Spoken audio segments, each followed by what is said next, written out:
नरेंद्र मोदी जी ने कांग्रेस यूपीए के द्वारा जो मनरेगा का कानून था जिसमें 100 दिन के रोजगार की बात कही गई थी, लेकिन 2004 से 9, 9 से 14, 10 सालों में कांग्रेस यूपीए की मनमोहन सरकार 2005 में इस कानून को लेकर के आई, लेकिन 100 दिन का कभी रोजगार गांव के मजदूरों को मिला नहीं।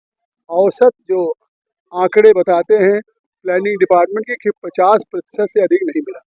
इसीलिए इस कानून में जो कमियां थी, इस कानून में जो खामियां थी, उसको सुधार करने के लिए एक नया विकसित भारत जी राम जी का संशोधन करके नया कानून लाया, जो गारंटी देगा कि अब मजदूर को गांव में पलायन नहीं करना पड़ेगा। 100 दिन की जगह पे 125 दिन की मजदूरी मिलेगी, और अगर जिसने किसी ने रोजगार मांगा और गांव से नहीं मिला तो 15 दिन के बाद उसको बेरोजगारी का भत्ता मिलेगा।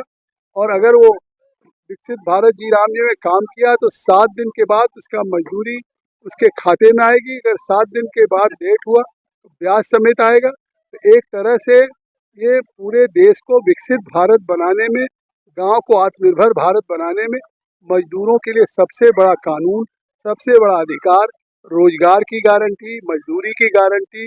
और जैसा कहा रामजोहन बोरिया जी ने कि 4 तरह के काम होंगे। एक तो जल संरक्षण का, जो आज गांव में ताल तलैया खत्म हो रहे हैं, वाटर कंजर्वेशन का।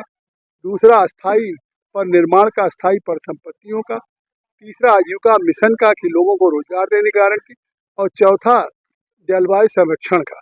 तो अब इससे काम गांव में ही होगा, लेकिन ऐसी अस्थाई पर संपत्तियां और गांव को आत्मनिर्भर और विकसित भारत बनाने का सपना पूरा होगा। जनता के लिए ही सरकार ने इस कानून को ले आया है। जी राम जी में अब सुबह से शाम तक जो भी काम होगा, अब तक केवल गड्ढा खोदने, गड्ढा पाटने काम हो रहा था, मिट्टी काम हो रहा था। जी राम जी के तहत अब विकास का काम होगा, पक्के निर्माण भी होंगे। गांव में नालियां हैं, खरंजा है, तमाम तरह तरह की चीजें हैं जो पक्का निर्माण नहीं होता था, इस जी राम जी में भी व्यवस्था है। यह पर संपत्तियां बनेंगी, अच्छे अच्छे काम होंगे, केवल गड्ढा पाटने काम नहीं होगा। अब तक तो मिट्टी का ही खाली काम होता था, और अब इसमें गारंटी है सबको रोजगार भी मिलेगा और विकास भी होगा।